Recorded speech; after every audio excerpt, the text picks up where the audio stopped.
Operation सिंदूर की सफलता के बाद प्रधानमंत्री नरेंद्र मोदी ने राष्ट्र के नाम अपने संबोधन में ऑपरेशन सिंदूर पर स्पष्ट और कड़ा संदेश दिया।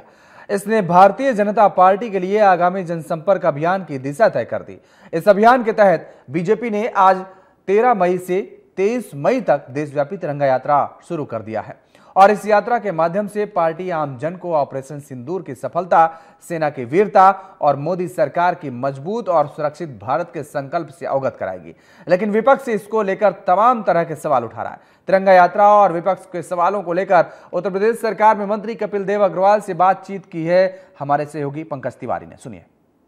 ऑपरेशन सिंदूर की सफलता के बाद भाजपा ने तिरंगा यात्रा देश में निकालनी शुरू की है, क्योंकि जो वीरों की शौर्य और वीरगाथा है उसको देश की जनता तक पहुंचाया जाए और कैसे भारत ने ऑपरेशन सिंदूर के तहत पाकिस्तान से समर्थित जो आतंकवाद है उसको घुटने पे लाया, ये भी बताना जरूरी है। हालांकि विपक्ष तमाम तरह के सवाल भी उठा रहा है।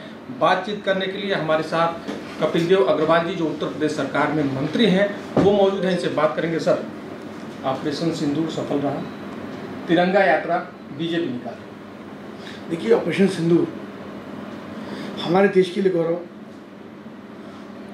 देश की सेना के लिए, देश के पराक्रम के लिए, देश की उन 2 बेटियों के लिए जिन्होंने ऑपरेशन सिंदूर में उस नेतृत्व करके पाकिस्तान के उन आतंकवादी ठिकानों पर एकदम पिन पॉइंट करके और चिन्हित करके उन पर आक्रमण करना, आतंकवादियों को मार गिराना, उनके अड्डों को ध्वस्त करना।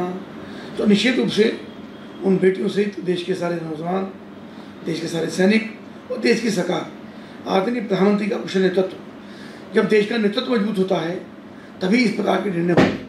प्रधानमंत्री जी ने 22 अप्रैल की घटना के बाद स्वयं ये बात कही थी कि ऐसा बदला लिया जाएगा, ऐसी कमर आतंकवाद की तोड़ी जाएगी कि दुनिया आश्चर्यचकित होगी और आतंकवादियों ने भी इसी कल्पना नहीं की होगी। मुझको लगता है उससे भी ज़्यादा बुरा हश्र आतंकवादियों का होने का हुआ। इस प्रकार से धीरे धीरे टिप्पणी आ रही हैं, उनकी वाणियाँ बाहर निकल रही हैं, तो मुझको लगता है बहुत ही शर्मनाक सा है।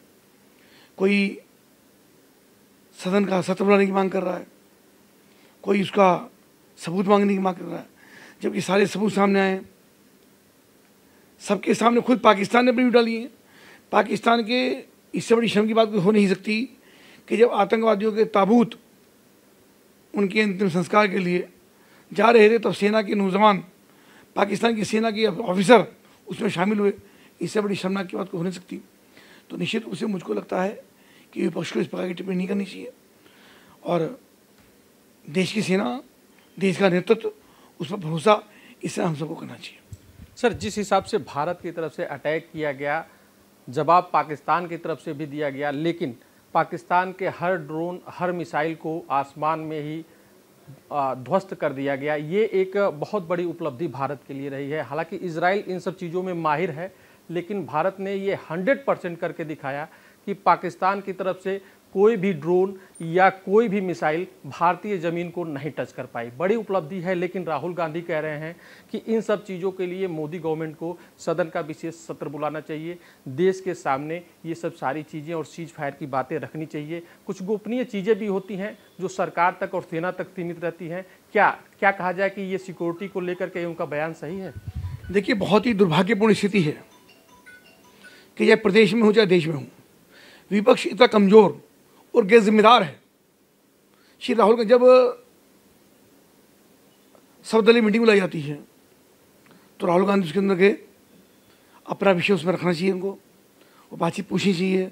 जो उनके में प्रश्न आता है स्वाभाविक रूप से उन्होंने पूछा ही होगा। पर क्या ये जरूरी है कि संसद में विशेष सत्र बुला करके सारे विषयों को चर्चा की जाए? क्या जो देश की गोपनीयता है, रक्षा की गोपनीयता है, शस्त्रों की गोपनीयता है, सरकार की नीतियाँ हैं, क्या उनको सारी रूप से किया जाना चाहिए? तो बहुत ही गैर जिम्मेदार व्यवहार श्री राहुल गांधी का विपक्ष के रूप में है और मुझको लगता है कि अपनी जिम्मेदारी का निर्वहन श्री राहुल गांधी ठीक प्रकार से नहीं कर रहे हैं। उनको इस बात की समझ ही नहीं कि सरकार पे क्या टिप्पणी करनी, किस विषय पर टिप्पणी करनी। क्या गोपनीयता जो रक्षा की है, जो युद्ध की है, या जिस प्रकार सीज फायर हुआ तो क्या उनको ये बताना पड़ेगा सीज फायर कैसे हुआ, एयर स्पेस कहाँ से उड़े, कैसे हमला हुआ, पाकिस्तान में कैसे घुसे, कहाँ पे पिन पॉइंट करके कैसे मारा गया, क्या ये सारी बातें चर्चा होनी चाहिए। तो राहुल गांधी गैर जिम्मेदार व्यवहार कर रहे हैं और मुझको लगता है कि ये कांग्रेस के लिए भी ठीक नहीं है और राहुल गांधी के लिए बिल्कुल ठीक नहीं है।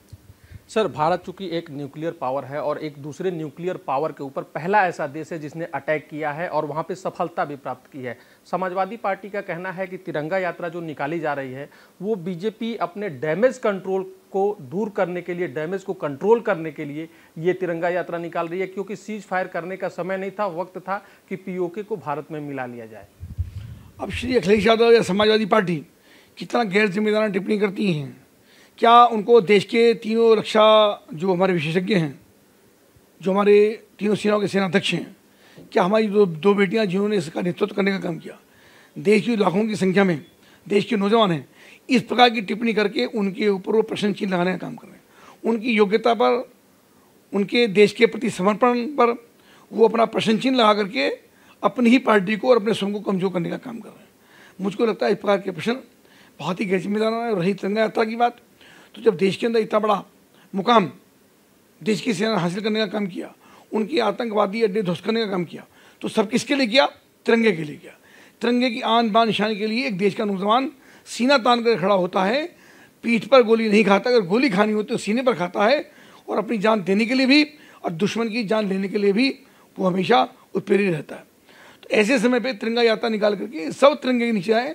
मैं तो श्री अखिलेश यादव जी को भी आमंत्रित करूँगा कि तिरंगा यात्रा में स्वयं भी शामिल हों, अपनी पार्टी के लोगों को भेजें, अब पूरे हिंदुस्तान का संदेश पूरी दुनिया के अंदर जाए कि तिरंगे के लिए पूरे देश के लोग सब एक साथ हैं, एक साथ तिरंगा यात्रा में चल रहे हैं।